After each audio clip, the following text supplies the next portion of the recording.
ಅದೃಶ್ಯ ಬೀಜದ ರಹಸ್ಯ. ಒಂದು ಹಳ್ಳಿಯಲ್ಲಿ ಅರ್ಜುನ್ ಎಂಬ ಹುಡುಗನಿದ್ದ. ಅವನು ತುಂಬ ಬುದ್ಧಿವಂತನಾಗಿದ್ದರೂ ಯಾವಾಗಲೂ ಬೇಗ ಯಶಸ್ಸು ಸಿಗಬೇಕು ಎಂದು ಬಯಸುತ್ತಿದ್ದ.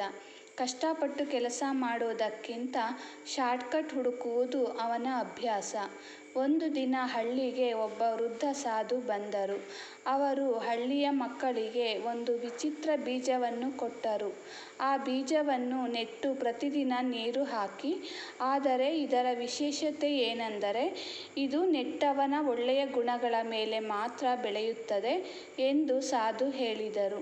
ಎಲ್ಲ ಮಕ್ಕಳು ಬೀಜವನ್ನು ನೆಟ್ಟರು. ಅರ್ಜುನ್ ಕೂಡ ನೆಟ್ಟ. ಮೊದಲ ದಿನದಿಂದಲೇ ಅವನು ದೊಡ್ಡ ಮರವಾಗಬೇಕು ಎಂದು ಆಶಿಸಿದ. ಆದರೆ ಒಂದು ವಾರ ಕಳೆದರೂ ಏನೂ ಕಾಣಿಸಲಿಲ್ಲ. ಅವನ ಸ್ನೇಹಿತೆ ಮೀರಾ ತನ್ನ ಬೀಜಕ್ಕೆ ಪ್ರತಿದಿನ ನೀರು ಹಾಕುತ್ತಾ, ಮನೆ ಕೆಲಸದಲ್ಲಿ ಸಹಾಯ ಮಾಡುತ್ತಾ, ಎಲ್ಲರೊಂದಿಗೆ ಪ್ರೀತಿಯಿಂದ ವರ್ತಿಸುತ್ತಿದ್ದಳು.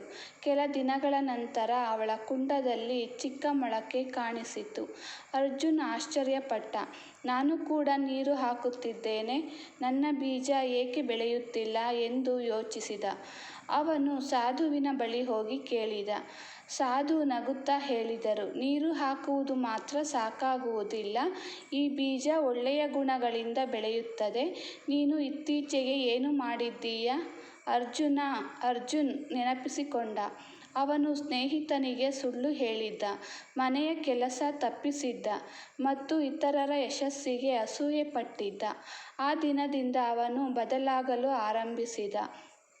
ಮನೆಯವರಿಗೆ ಸಹಾಯ ಮಾಡಿದ, ಸ್ನೇಹಿತರೊಂದಿಗೆ ಪ್ರಾಮಾಣಿಕನಾಗಿದ್ದ ಮತ್ತು ಇತರರ ಸಂತೋಷದಲ್ಲಿ ಸಂತೋಷಪಟ್ಟ.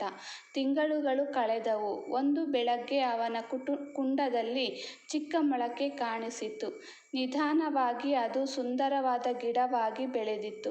1 ವರ್ಷದ ನಂತರ ಎಲ್ಲ ಮಕ್ಕಳ ಗಿಡಗಳನ್ನು ಸಾಧು ನೋಡಲು ಬಂದರು. ಮೀರಳ ಗಿಡ ದೊಡ್ಡದಾಗಿತ್ತು, ಆದರೆ ಅರ್ಜುನ್ನ ಗಿಡ ಅತ್ಯಂತ ಹಸಿರಾಗಿ ಮತ್ತು ಬಲವಾಗಿ ಕಾಣುತ್ತಿತ್ತು. ಸಾಧು ಹೇಳಿದರು, ಈ ಬೀಜಗಳು ಸಾಮಾನ್ಯ ಬೀಜಗಳೇ, ಆದರೆ ಅವು ಬೆಳೆಯುವಾಗ ನೀವು ನಿಮ್ಮನ್ನೇ ಬೆಳೆಸಿಕೊಂಡಿದ್ದೀರಿ. ನಿಜವಾದ ಮರ ನಿಮ್ಮ ಒಳಗಿನ ಒಳ್ಳೆಯತನ.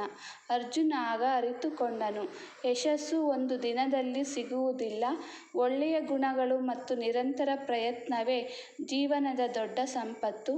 ನೀತಿ: ಬೇಗ ಫಲಕ್ಕಾಗಿ ಓಡಬೇಡ, ಒಳ್ಳೆಯ ಗುಣಗಳನ್ನು ಬೆಳೆಸು. ಯಶಸ್ಸು ಸ್ವತಃ ನಿನ್ನ ಕಡೆ ಬರುತ್ತದೆ.